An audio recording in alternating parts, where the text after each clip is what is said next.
जय श्री कृष्णा मित्रों, जय श्री कृष्णा, जय श्री कृष्णा। दोस्तों, भगवत गीता में कुल 18 अध्याय हैं और हर एक अध्याय का अपना अलग अलग महात्म्य है। और ये जो महात्म्य है, इसको सुनने से आप लोगों के अंदर भगवत गीता के प्रति जो भक्ति उत्पन्न होगी, मैं आशा करता हूँ कि वो आपके जीवन के लिए बहुत ही लाभदायक होगा। तो आइए भगवत गीता के पहले अध्याय का महात्म्य सुनते हैं। इसमें श्री पार्वती जी ने शंकर जी से कहा, हे भगवान, आप सब तत्वों के ज्ञाता हैं। आपकी कृपा से मुझे श्री विष्णु संबंधी नाना प्रकार के धर्म सुनने को मिले जो समस्त लोगों का उद्धार करने वाले हैं। देवेश, आप अब मैं गीता का महात्म्य सुनना चाहती हूँ, जिसका श्रवण करने से श्री हरि में भक्ति बढ़ती है। इस पर श्री महादेव जी बोले, हे देवी, जिनका श्री विग्रह अलसी के फूल के भांति श्याम वर्ण का है, पक्षीराज गरुड़ ही जिनके वाहन हैं, जो अपनी महिमा से कभी च्युत नहीं होते तथा शेष नाग की शैया पर शयन करते हैं, उन भगवान महाविष्णु की हम उपासना करते हैं। एक समय की बात है, मूर दैत्य के नाशक भगवान विष्णु शेषनाग के रमणी आसन पर सुखपूर्वक विराजमान थे। उस समय समस्त लोगों को आनंद देने वाली भगवती लक्ष्मी ने आदरपूर्वक प्रश्न किया। श्री महालक्ष्मी जी ने भगवान विष्णु से पूछा, हे स्वामी, आप संपूर्ण जगत का पालन करते हुए भी अपने ऐश्वर्य के प्रति उदासीन होकर जो इस क्षीर सागर में नींद ले रहे हैं, इसका क्या कारण है? इस पर श्री भगवान बोले, हे सुमुखी, मैं नींद नहीं लेता हूं, अपितु तत्व कर अनुसरण करने वाली अंतर्दृष्टि के द्वारा अपने ही माहेश्वर तेज का साक्षात्कार कर रहा हूं। देवी, यह वही तेज है जिसका योगी पुरुष कुशाग्र बुद्धि के द्वारा अपने अंतःकरण में दर्शन करते हैं तथा जिसे मीमांसक विद्वान वेदों का सार तत्व निश्चित करते हैं।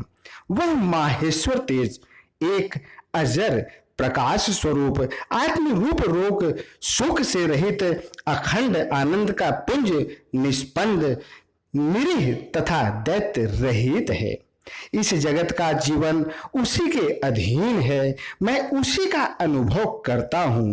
हे देवेश्वरी, यही कारण है कि मैं तुम्हें नींद लेता सा प्रतीत हो रहा हूं। इस पर श्री लक्ष्मी जी ने पूछा, हे ऋषिकेश, आप ही योगी पुरुषों के ध्येय हैं। आपके अतिरिक्त कोई भी ध्यान करने योग्य तत्व है, यह जानकर मुझे बड़ा कौतूहल हो रहा है। इस पर इस चराचर जगत की सृष्टि और संहार करने वाले आप स्वयं ही हैं। आप सर्व समर्थ हैं। इस प्रकार की स्थिति में होकर भी यदि आप उस परम तत्व से भिन्न हैं तो मुझे उसका बोध कराइए। इस पर भगवान बोले, हे प्रिय, आत्मा का स्वरूप दैत और अदैत से पृथक, भाव और अभाव से मुक्त तथा आदि और अंत से रहित शुद्ध ज्ञान के प्रकाश से उपलब्ध होने वाला तथा परमानंद स्वरूप होने के कारण एकमात्र सुंदर है। यही वही मेरा ईश्वरीय रूप है। आत्मा का एकत्व ही सबसे द्वारा जानने योग्य है। गीता शास्त्र में इसी का प्रतिपादन हुआ है। अमित तेजस्वी भगवान विष्णु के एक वचन सुनकर लक्ष्मी देवी ने शंका उपस्थित करते हुए कहा, हे भगवान, यदि आपका स्वरूप स्वयं परमानंदमय और मन वाणी की पहुंच के बाहर है तो गीता कैसे उसका बोध कराती है? मेरे इस संदेह का आप निवारण कीजिए। इस पर भगवान बोले, हे सुंदरी, सुनो, मैं गीता में अपने स्थिति का वर्णन करता हूं। क्रमशः 5 अध्यायों को तुम 5 मुख जानो, 10 अध्यायों को 10 भुजाएं समझो तथा 1 अध्याय को उदर और 2 अध्यायों को दोनों चरण कमल जानो। इस प्रकार यह 18 अध्यायों की वर्णमयी ईश्वरीय मूर्ति ही समझनी चाहिए। यह ज्ञान मात्र से ही महान पातकों का नाश करने वाली है। जो उत्तम बुद्धि वाला पुरुष गीता के 1 या आधे अध्याय का अथवा 1 आधे या चौथाई श्लोक का भी प्रतिदिन अभ्यास करता है, वह सुशर्मा के समान मुक्त हो जाता है। श्री लक्ष्मी जी ने पूछा, हे देव, सुशर्मा कौन था, किस जाति का था और किस कारण से उसकी मुक्ति हुई? इस पर भगवान बोले, हे प्रिय, सुशर्मा बड़ी खोटी बुद्धि का मनुष्य था। पापियों का तो वह शिरोमणि ही था। उसका जन्म वैदिक ज्ञान से शून्य एवं क्रूरतापूर्ण कर्म करने वाले ब्राह्मणों के कुल में हुआ था। वह न ध्यान करता था, न जप करता था, न होम करता था, न अतिथियों का सत्कार करता था। वह लंपट होने के कारण सदा विषयों के सेवन में ही आसक्त रहता था, हल जोतता था और पत्ते बेचकर अपना जीविका चलाता था। उसे मदिरा पीने का व्यसन था तथा वह मांस भी खाया करता था।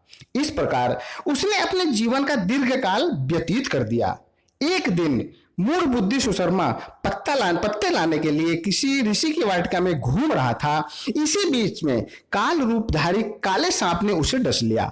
सुशर्मा की मृत्यु हो गई। तदनंतर वह अनेक नरकों में जा वहां की यातनाएं भोग कर मृत्यु लोक में लौट आया और वहां बोझ ढोने वाला बैल हुआ। उस समय किसी पंगु ने अपने जीवन को आराम से व्यतीत करने के लिए उसे खरीद लिया। बैल ने अपनी पीठ पर पंगु का भार ढोते हुए बड़े कष्ट से 7-8 वर्ष बिताए। एक दिन पंगु ने किसी ऊंचे स्थान पर बहुत देर तक बड़ी तेजी के साथ उस बैल को घुमाया। इससे वह थक कर बड़े वेग से पृथ्वी पर गिरा और मूर्छित हो गया।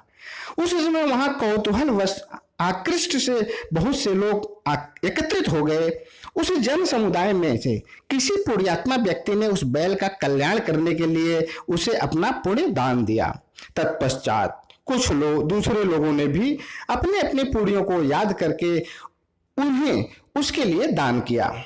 उस भीड़ में एक वेश्या भी खड़ी थी। उसे अपने पुण्य का पता नहीं था, तो भी उसने लोगों को देखा देखी उस बैल के लिए कुछ त्याग किया। यदनंतर यमराज के दूत उस मरे हुए प्राणी को पहले यमपुरी में ले गए। वहां यह विचार करके यह वेश्या के लिए दिए हुए पुण्य से पुण्यवान हो गया, उसे छोड़ दिया गया। हाँ दोस्तों, फिर वह भूलोक में जाकर उत्तम कुल और शील वाले ब्राह्मणों के घर में उत्पन्न हुआ। उस समय भी उसे अपने पूर्व जन्मों की बातों का स्मरण बना हुआ था। बहुत दिनों के बाद अपने अज्ञान को दूर करने वाले कल्याण तत्व का जिज्ञासु होकर वह उस वेश्या के पास गया। उसके दान की बात बतलाते हुए उससे पूछा कि तुमने कौन सा पुण्य दान किया था। वैश्या ने उत्तर दिया, वह पिंजरे में बैठा हुआ तोता प्रतिदिन कुछ पढ़ता है, उससे मेरा अंतःकरण पवित्र हो गया है। उसी का पुण्य मैंने तुम्हारे लिए दान किया था। इसके बाद उन दोनों ने तोते से पूछा। तब उस तोते ने अपने पूर्व जन्म का स्मरण करके प्राचीन इतिहास कहना आरंभ किया। शुक बोला, पूर्व जन्म में मैं विद्वान होकर भी विद्वता के अभिमान से मोहित रहता था।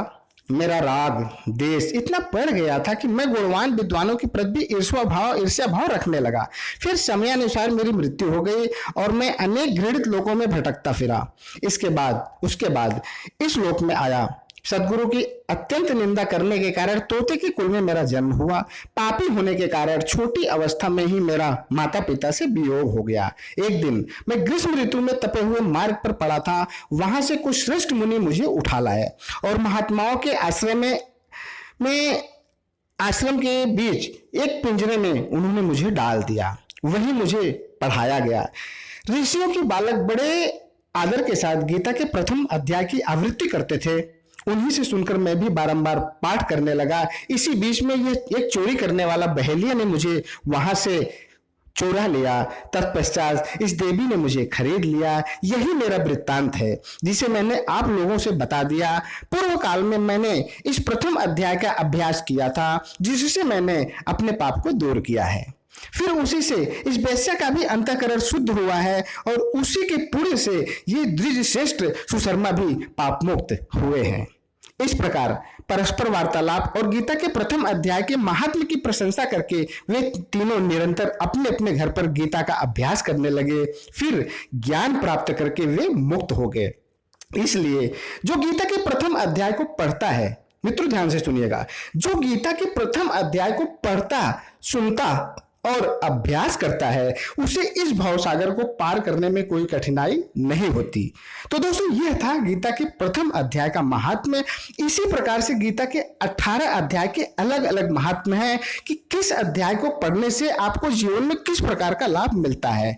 तो आज मैं पहले अध्याय से के महात्म्य से यह शुरुआत किया हूं और धीरे धीरे मैं अपने वीडियो के द्वारा मैं आप लोगों को 18 अध्यायों के महात्म्यों से अवगत कराऊंगा। और आशा करता हूं कि यह वीडियो आप सभी को पसंद आया होगा। तो दोस्तों अगले वीडियो में हमारी फिर मुलाकात होगी, तब तक के लिए